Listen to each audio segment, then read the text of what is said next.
Kita nak melihat dan juga memberi tumpuan kepada apa yang akan berlaku pada pilihan raya negeri Dun Melaka nanti, dan untuk mengulas lanjut kita bersama dengan penganalisis politik USM Profesor Dr. Siva Merukim Padian. Selamat tengah hari Prof. Selamat hari, Mani. Prof, mungkin pertama sekali apa agaknya reaksi awal Prof berkenaan dengan pengumuman yang kita dah jangka pun sebenarnya ni? Ya, bagi saya ia tidak mengejutkan kerana apabila Ketua Menteri telah pun mensyorkan kepada Yang Ketua Negeri untuk membubarkan Dewan Undangan Negeri, mau tak mau ia perlu dihadapi walaupun sampai ke saat akhir ada yang bertanggapan kalau boleh dielak dan juga ditangguhkan ia perlu dilakukan, tetapi hakikatnya Suruhanjaya Pilihan Raya mengikut lunas perlembagaan merasakan ia perlu diadakan, dan kita lihat tarikh yang dipilih pun merupakan tarikh sehingga ke tempoh terakhir pilihan raya boleh diadakan. Bermakna kita akan melihat barangkali bagaimana proses pelaksanaan pilihan raya kali ini mungkin sedikit berbeza dengan apa yang telah kita lihat sebelum ini, walaupun kita pernah melihat ketika COVID-19 diadakan di Chini dan juga di Slim, bagaimana ia diadakan dalam tempoh masa ketika kita berhadapan dengan COVID-19, tapi kedudukan sekarang ini saya rasa lebih getir dan beberapa langkah pencegahan, langkah pengawasan dan juga keselamatan perlu diutamakan. Itu dari aspek keselamatan dan juga mungkin untuk kita aspek yang lebih selamat untuk mengadakan pilihan raya negeri Melaka ini. Tapi kalau kita melihat dari sudut politiknya pula Prof, ada laporan yang menyatakan mungkin pilihan raya negeri ini akan menyaksikan 6 penjuru, 4 penjuru. Apa yang dapat Prof jangkakan pada awal ini? Ya, saya rasakan pilihan raya kali ini terus akan menguji kekuatan sama ada mampu untuk mencapai satu konsensus dalam kalangan Perikatan Nasional, Barisan Nasional, Muafakat Nasional. Apakah akan ada perdamaian di antara UMNO Bersatu? Apakah kita akan melihat kekuatan kepada MOU yang telah ditandatangani di antara kerajaan pusat dan juga Barisan Pembangkang? Bagi Pakatan Harapan, saya rasa mereka tidak akan berhadapan dengan apa yang perlu dihadapi oleh parti pemerintah, kerana dalam kedudukan Pakatan Harapan, baik PKR, Amanah dan DAP, jelas kedudukan mereka. Tetapi di dalam Perikatan Nasional, Barisan Nasional, Muafakat Nasional, saya rasa ini akan menguji setakat manakah adanya kompromi dan juga pengorbanan untuk memastikan mampu untuk menang, kerana ini juga membabitkan satu uji kaji kepada kerjasama ataupun kolaborasi politik yang telah mereka cipta selepas 2018, dan barangkali ini juga masanya kita akan melihat kehadiran parti-parti kecil yang mungkin mahu menguji kekuatan mereka dari segi pencalonan, dari segi guna tenaga, dari segi jentera mereka. Selepas kita melihat kehadiran beberapa parti, mungkin mereka juga mahu melihat apakah ini boleh jadikan sebagai asas untuk menerokai langkah yang lebih besar sebelum menuju ke arah pilihan raya umum 15. Prof, ada juga cakap-cakap yang menyatakan bahawa kalau sebelum ini UMNO menyatakan bahawa mungkin akan bergerak solo, tapi ada juga yang pihak menyatakan bahawa UMNO itu belum putuskan untuk bergerak secara solo ataupun bekerjasama dengan parti-parti lain. Tapi kita lihat ada juga laporan yang menyatakan bahawa akan berlakunya pertembungan parti-parti utama iaitu BN, Pakatan Harapan dan juga Perikatan Nasional. Apa yang Prof dapat rungkaikan mengenai perkara ini? Ya, saya rasakan ia mungkin mirip apa yang telah kita lihat di pilihan raya negeri Sabah, di mana ada kerusi ditandingi oleh calon UMNO tanpa disaingi oleh Parti Bersatu, tetapi ada kerusi-kerusi yang terbuka untuk semua menyebabkan masing-masing meletakkan calon mereka untuk bertanding. Tetapi jika keadaan seperti itu wujud, maka akan wujud dilema ataupun polemik dalam kalangan politik sendiri. Apakah tidak ada penyatuan kerjasama yang mampu dirungkai sebelum pilihan raya diadakan? Jadi bagi saya mungkin akan wujud pertembungan di kawasan-kawasan tertentu, tetapi perlulah parti-parti politik ini menjawab kepada pengundi kenapakah mereka gagal untuk mencari satu kerjasama politik sebelum pilihan raya diadakan. Di Sabah kita lihat beberapa kursi disaingi di antara calon Bersatu, UMNO, malahan ada juga kerusi yang ditandingi oleh UMNO, diletakkan calon bebas yang mungkin daripada Parti Bersatu sendiri. Jadi mungkin itu perlu dielak, dan saya rasakan masih ada masa sebelum pencalonan, dan mungkin boleh digunakan pakai untuk bermusyawarah dan mencari satu jalan penyelesaian menang-menang untuk semua.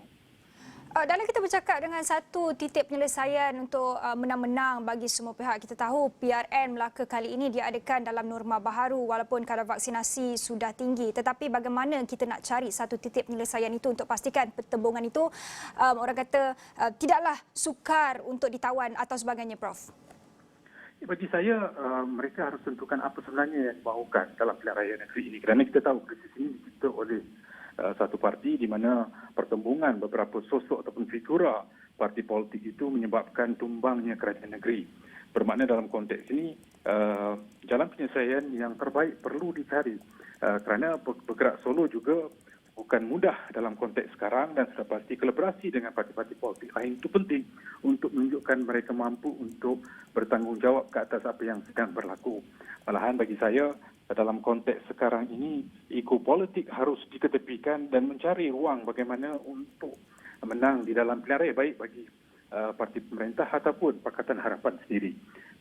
Dan sudah pasti untuk menang-menang, ia memerlukan rasa komitmen, tanggungjawab, kompromi, pengorbanan tanpa menyoal siapa yang perlu lakukan. Dan sudah pasti dalam konteks ini, Perikatan Nasional sebagai kerajaan pemerintah di pusat dan mentadbir di peringkat negeri juga mahu melihat bagaimana mereka mampu untuk terus menang. Dan sudah pasti ini juga memerlukan kerjasama di Perikatan Nasional dan juga Muafakat Nasional. Ya, Prof. Kenyataan yang mungkin kita tak boleh pandang ringan adalah berkenaan dengan kenyataan oleh PAS yang menyatakan bahawa mereka ini bersedia untuk menjadi orang tengah untuk mendamaikan kemelut antara Bersatu dan juga UMNO agar kedua-dua parti ini tidak bertanding ataupun dalam satu kawasan yang sama. Bagaimana Prof melihat cadangan ini ataupun mungkin orang kata menjadi titik tengah, orang tengah ini dapat meredakan keadaan dan kita lihat tidak bertembung dalam satu penjuru itu? Ya, nampak mudah di atas kertas, tetapi dari segi pelaksanaan saya rasakan belum mampu untuk mementerai satu perjanjian perdamaian bagi PAS yang tidak menang satu kerusi sekalipun dalam pilihan raya yang lepas, bakal menjadi kingmaker di 6 kawasan itu. Dan saya percaya mereka mahu mengelakkan daripada pertembungan di antara UMNO dan juga Bersatu kerana itu akan boleh menyebabkan beberapa kursi tidak dapat dipertahankan. Mungkin sebab itu PAS merasakan mampu untuk menjadi orang tengah dan juga mampu untuk memastikan bahawa pertembungan di antara Perikatan Nasional dengan Barisan Nasional itu dapat dielak jika sekiranya ada pihak yang bersedia untuk berundur daripada pertahankan kerusi tertentu. Tapi semua ini memerlukan, saya rasakan, satu malum balas yang jujur dan ikhlas daripada telaan yang dibuat di peringkat bawahan. Kerana pengundi juga ada cita rasa dia.